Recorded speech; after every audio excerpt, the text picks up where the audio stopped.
Pourquoi tu devrais voyager avec tes équipes de travail? Fais voyager ton entreprise, le podcast commandité par Voyage Déductible qui organise des voyages, formations en immersion.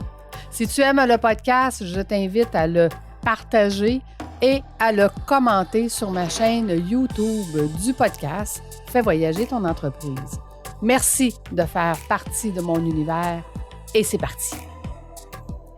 Dans un premier temps, quand on fait un team building au niveau des entreprises, souvent les team building vont être de 1 heure, 1 heure et demie. Ce qui va faire des gros changements quand on est en équipe, c'est qu'on va leur faire vivre une expérience. Pendant cette heure et demie-là, on va les mettre dans une situation où est-ce qu'ils vont être obligés de collaborer, de travailler dans un environnement qui est différent, de découvrir leur partenaire de travail de façon différente et de réaliser que certaines personnes ont des aptitudes qu'ils ne pensaient pas qu'il y avait, puis d'autres que tu te dis, mon Dieu, je ne pensais pas que tu étais comme ça.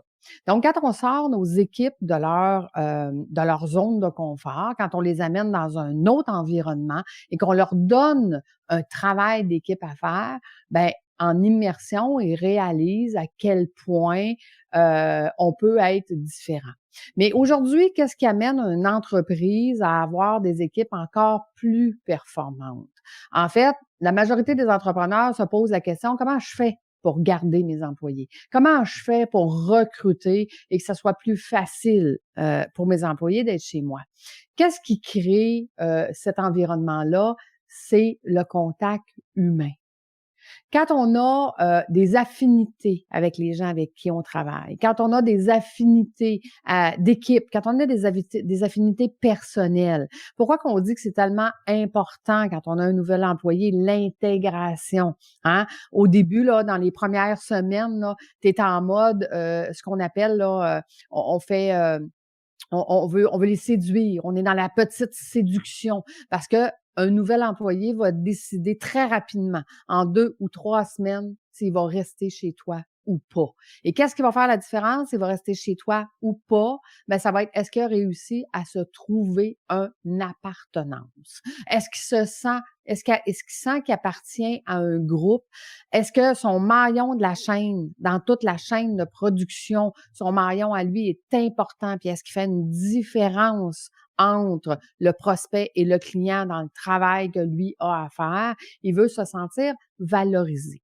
Mais au-delà de se sentir valorisé au niveau du travail, si mes collègues de travail, pour moi, j'ai aucune idée qu'est-ce qu'ils font dans la vraie vie. J'ai aucune idée qu'est-ce qu'ils font comme travail. J'ai aucune idée de la charge de travail qu'ils ont.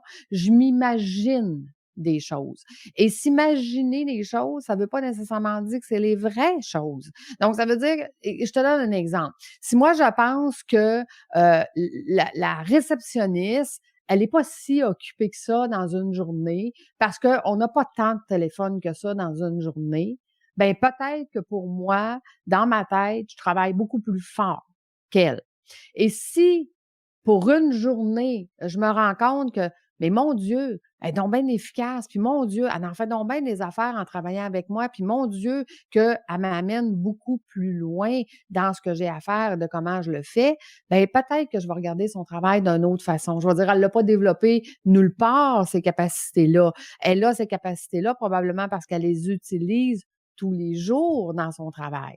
Donc, tu vois, d'avoir cette vision-là de nos collègues de travail, ben ça va venir changer la perception que j'ai du travail qu'ils font et ça va me permettre aussi d'avoir du temps pour pouvoir venir discuter justement de leurs enjeux.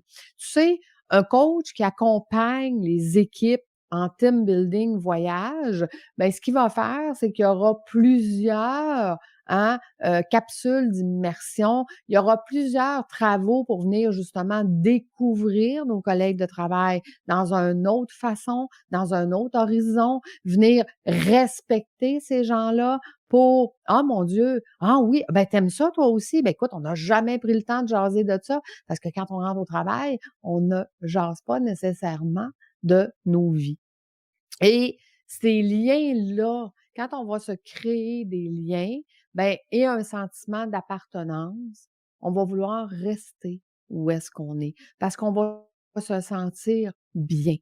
Les gens n'aiment pas le changement quand ils sont bien et confortables où est-ce qu'ils sont. Donc, en tant qu'entrepreneur, d'emmener tes équipes en voyage, formation, immersion, team building, de un, c'est que tu les fais sortir de leur zone de confort. De deux, tu viens de leur montrer que tu les apprécies tellement que tu es prête à leur donner de la formation et du bon temps. Et de trois, tu vois, un de mes coachs disait, il dit, moi, j'aime ça, les bootcamps. Il dit, quand j'emmène mes clients en bootcamp, il dit, il y a plein de choses que j'ai changées dans mon entreprise. Il y a plein de choses que j'ai créées grâce au bootcamp.